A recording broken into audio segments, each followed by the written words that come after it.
Good morning students. Today's our topic is formal replies. अब invitation में हमने formal invitation कल देखी थी. आज हम फॉर्मल रिप्लाइज देखेंगे जिसमें हम इनविटेशन को एक्सेप्ट भी करेंगे और हम डिक्लाइन भी करेंगे. तो कैसे इनको लिखा जाता है ये आज हम देखेंगे. फर्स्ट हम इसकी क्या करेंगे, एक्सेप्टिंग, किस प्रकार से इसको एक्सेप्ट करते हैं उसका फॉर्मेट होता है. सबसे पहले हम वही देखेंगे.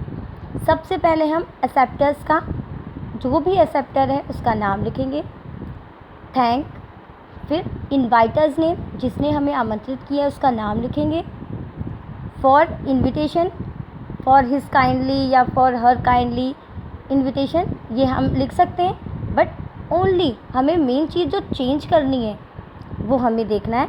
एक्सेप्टर नेम सभी में चेंज होगा, नाम जो होगा उसी के अकॉर्डिंग. इनवाइटर्स नेम वो भी उसमें क्वेश्चन में हमें दिया गया होगा, इस नाम को चेंज करना होता है. बाकी सभी जो इनविटेशंस की रिप्लाई एक्सेप्टिंग होती है वो सेम होती हैं.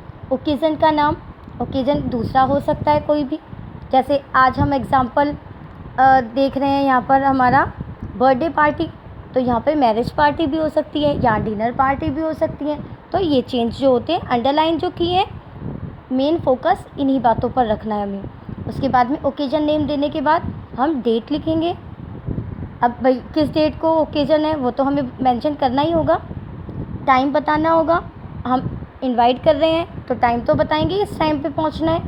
वेन्यू, किस जगह पे आना है वो भी हम उसमें बताएंगे. और फिर एक्सेप्टिंग की एक लाइन हमें लिखनी है. तो एक एग्जाम्पल देख लेते हैं हम. You have received an invitation letter from Mrs and Mr Goyal.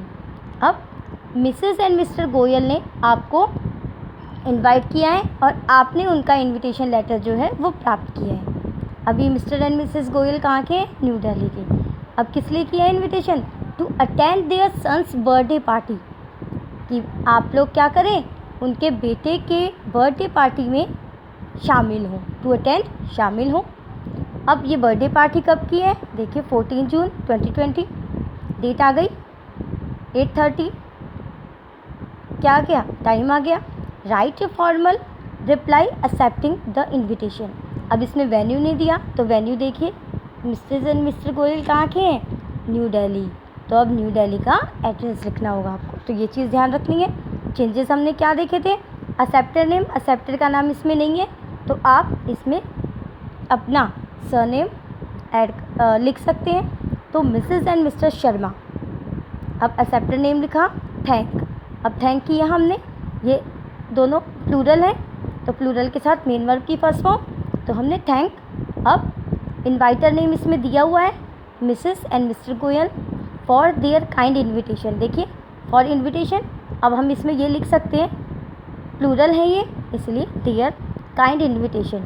अब टू अटेंड देयर सन्स. अब किस लिए इन्विटेशन, टू अटेंड, शामिल होने के लिए तो है. इन्विटेशन तो हमने प्राप्त किया, टू अटेंड देयर सन्स. अब इसमें हमें क्या दे रखा है, ओकेजन दे रखा है बर्थडे पार्टी, तो their son's birthday party. Capital letter में हमने इसलिए लिखा ताकि जो एग्जामिनर है उसका ध्यान एकदम से जाए और उसे पता चले हमारे रिप्लाई जो हैं वो किस पे है.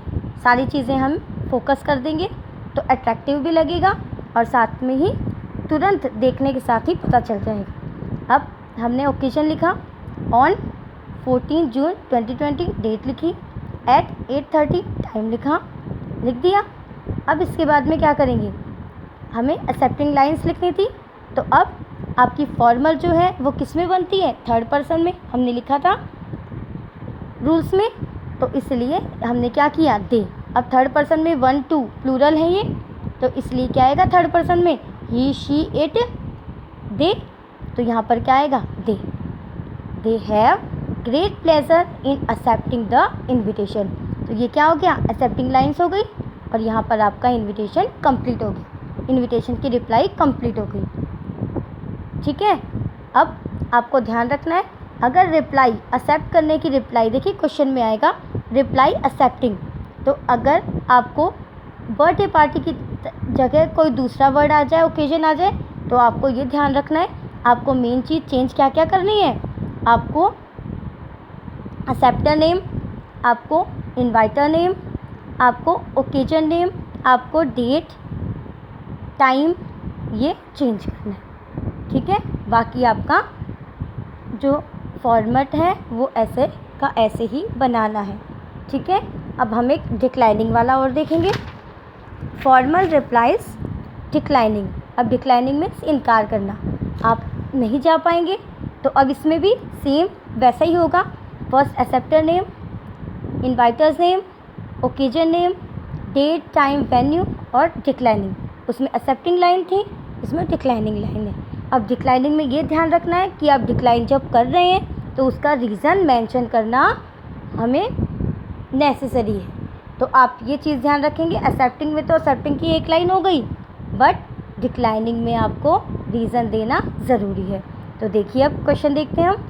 You have receive an invitation letter from the principal and staff of government senior secondary school Bharatpur. आपने भरतपुर के गवर्नमेंट सीनियर सेकेंडरी स्कूल जो है उनके प्रिंसिपल और स्टाफ के द्वारा भेजा गया एक इन्विटेशन लेटर प्राप्त किया। You have to inaugurate the exhibition at 11 AM on 10 October 2020 at the town hall। अब आपको क्या करना था उसमें, आपको उसमें टाउन हॉल में 10 अक्टूबर को 11 बजे एक एग्जीबिशन होने जा रहा था, उसका उद्घाटन करना है। Write a refusal to the invitation. अब रिफ्यूज़ल मीन्स भी इनकार करना, डिक्लाइन मतलब भी इनकार करना, तो ये चीज़ आप ध्यान रखेंगे। रिफ्यूज़ल, तो अब आपको एक रिफ्यूज़ल इन्विटेशन लिखना है, owing to your being busy in an important meeting, और साथ में रीज़न ये देना है कि आप इम्पॉर्टेंट मीटिंग में बिजी हैं। देखिए format same as it is पहले के जैसा ही होगा। Mr Jain feel obliged and thankful to the principal. अब उन्होंने क्या किया, थैंकफुल है। अब यहाँ पर आप रिफ्यूज़ कर रहे हैं इसलिए हमने ये 2-3 लाइन लिखी, अदरवाइज़ आप वही लाइन भी लिख सकते थे। Mr Jain thank to principal government senior secondary school, principal and staff भी कर सकते हैं हम, government senior secondary school Bharatpur for his kind invitation. Principal लिखा इसलिए हमने हिज लिखा, पर स्टाफ भी लिखते साथ में तो हम डियर लिख देते। ये चीज़ आपको ध्यान रखनी है।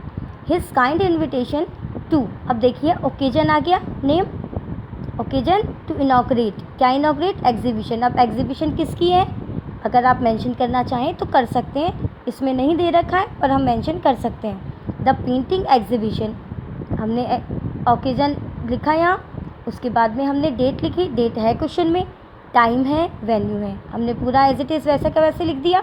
हाँ आप ये लाइन भी लिख सकते हैं, ये लाइन भी गलत नहीं है, बट आप अगर इतना याद नहीं है, एक्सेप्टिंग वाला याद है, तो आप उतना भी लिखेंगे तो भी आपको मार्क्स मिलेंगे, आपका रॉन्ग नहीं होगा। अब आपको क्या लिखना है, डिक्लाइनिंग लाइन्स। इतना होने के बाद में उसमें एक्सेप्टिंग थी, इसमें डिक्लाइनिंग लिखनी है, तो क्या करेंगे, ही रिग्रेट्स। अब थर्ड पर्सन में लिखना है ना, सिंगुलर पर्सन, इसलिए ही रिग्रेट्स, रिग्रेट्स में दुख है। He regrets not being able to attend, कि वो आ नहीं सकेंगे, शामिल नहीं हो पाएंगे इट, इस फंक्शन में, ड्यू टू, देखिए ड्यू कारण दे रहे हैं, रीज़न बता रहे हैं, due to being busy in an important meeting. Question में है being busy is an important meeting, as it is वैसा ही आपको रीज़न दे देना है, ठीक है। अब हम इनफॉर्मल जो इन्विटेशन है उसकी डिक्लाइनिंग और एक्सेप्टिंग वाले कल देखेंगे। Thank you.